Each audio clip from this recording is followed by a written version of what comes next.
Hello, everybody. Welcome back to Cure for the Common Game. Today we're going to be talking about Gyrus, Walker of Corpses.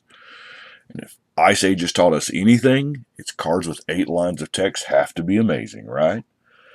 Well, he actually rewards you for commander tax, so that's cool. You can actually play him the first time for 3 mana, and he'll be a 3/3. However, the second paragraph,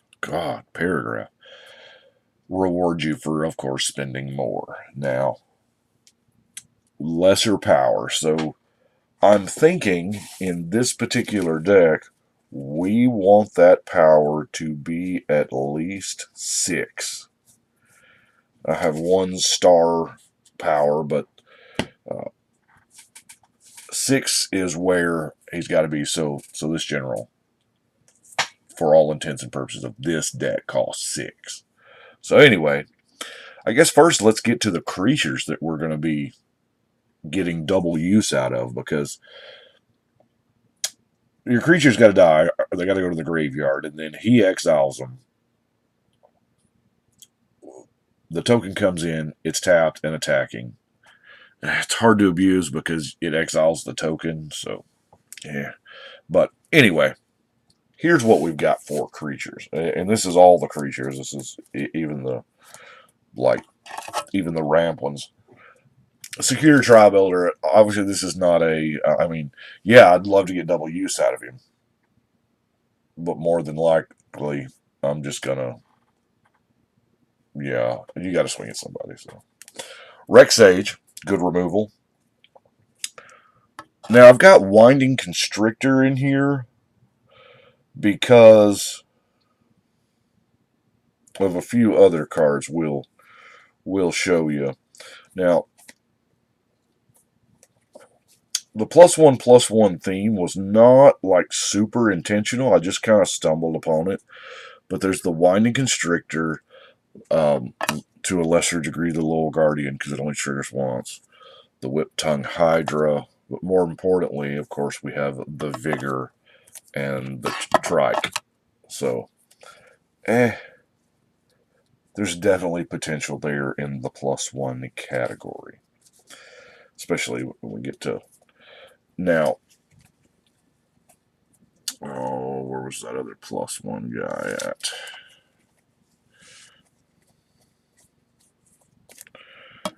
Deathbringer Thoctor.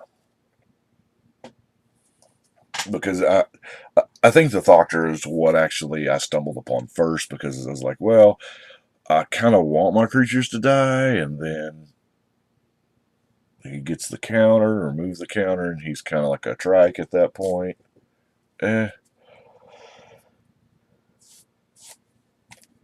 Charnahord Worm.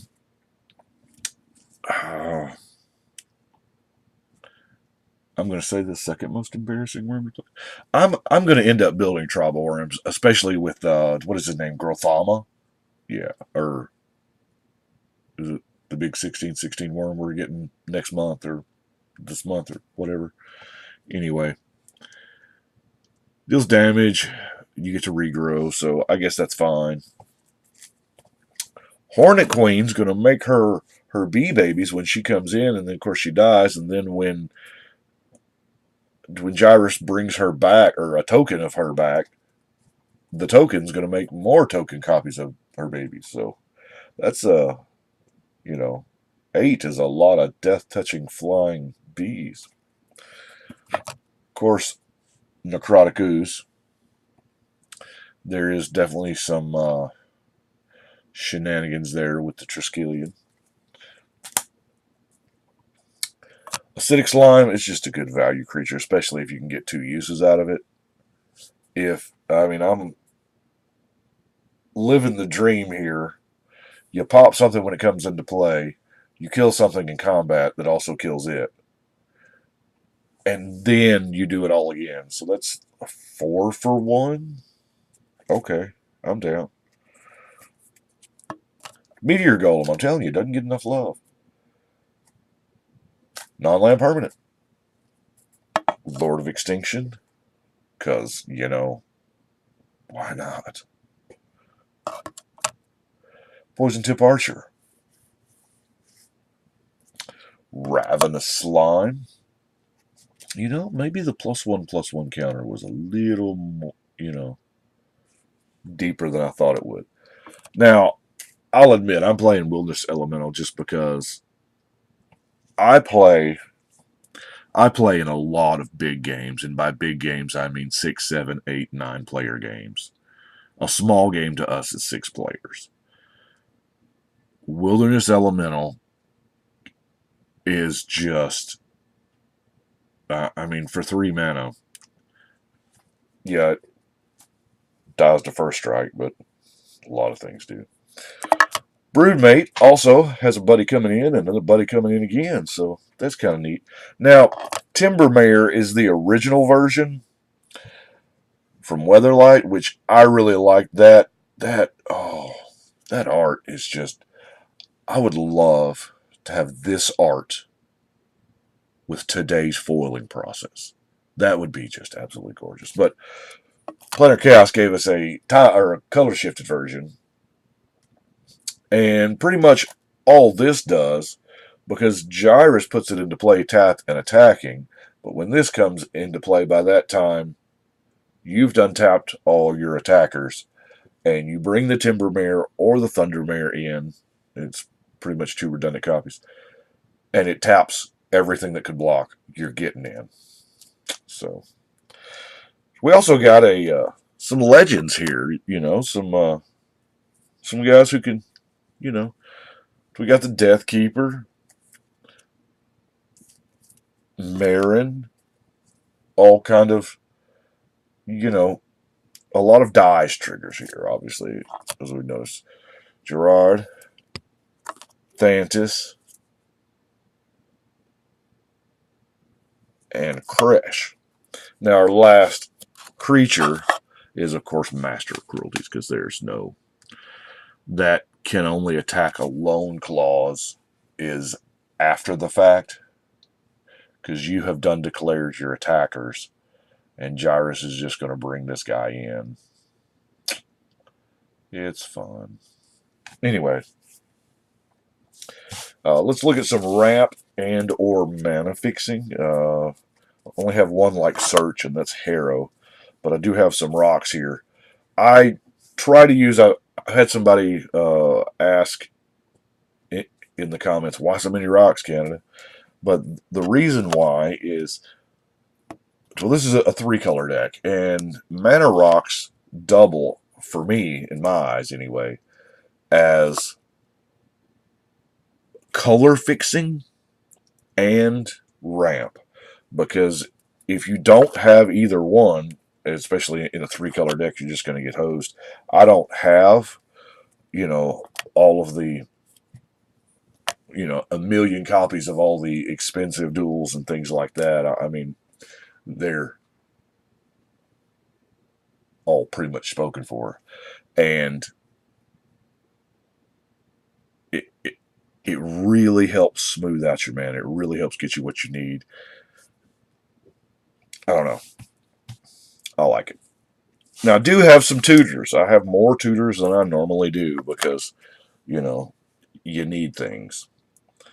Diabolic Tutor, Beseech the Queen. Gerard's Order just seems to, be made for the deck. Because, if those one in the hand, one in the yard, so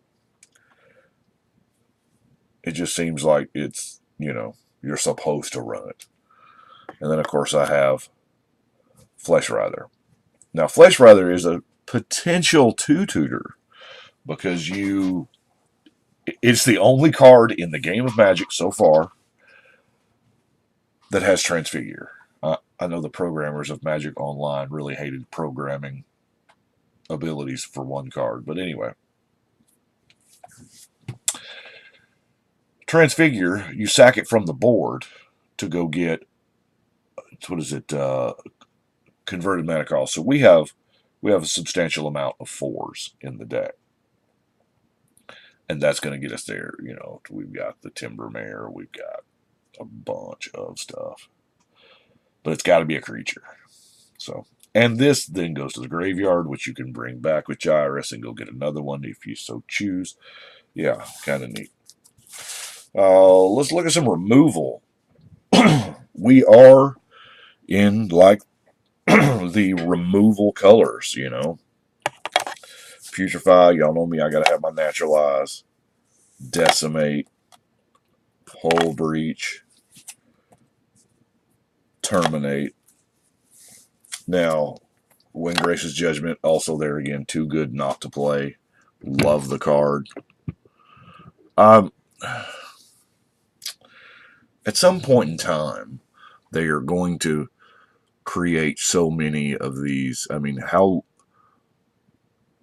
we don't like to think about what is the shelf life of our format. You know, extended, played out, whatever. I don't think ours will. But at some point in time, are they still going to be willing to keep doing this yearly Commander product? I think so, because, you know, it sells, and that's what they're about. But they're going to print so many of these actual Commander cards that, come on. Once again, we need a Commander Masters. Yeah, Battle Bond was good, and I dare say any of the Master sets were good. But anyway, for us anyway. But I don't know. That's random tangent. The Ace of Granite. What is this? For when you absolutely, positively have to... Yeah, you know where I'm going. Black Sun Zenith. Chain Reaction. Of course, Extinguish All Hope. And I'm honestly going to give Last One Standing a Day in the Sun just to see. Maybe you get lucky. I mean, if you're up against a creature horde or, you know, a token swarm, you don't really care which one is left, as long as, you know, most of them are gone. Okay, and the last category I have is other stuff. Now, I'll tell you, back in the day, Is It Gun made me love this card, Psychotic Fury. We do have quite a few multicolors, including our commander, of course. And I think that's one thing that will get overlooked in this particular deck quite a bit is, you know, we can win with commander damage too. Because our commander does have to attack to pull his thing off.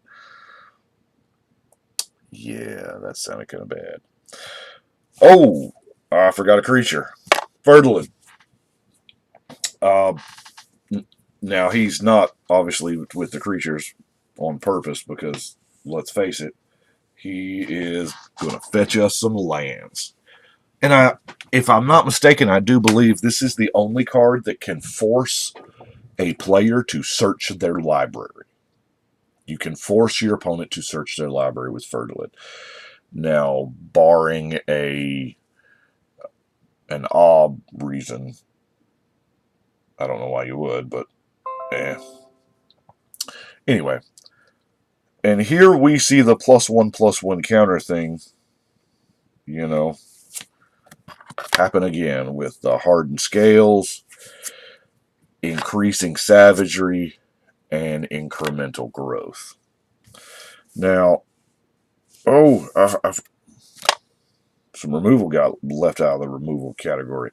Deglamour, I love, because indestructible is a real thing, and now they're making, instead of regenerating, they're doing indestructible end of turn. I don't care, tuck it.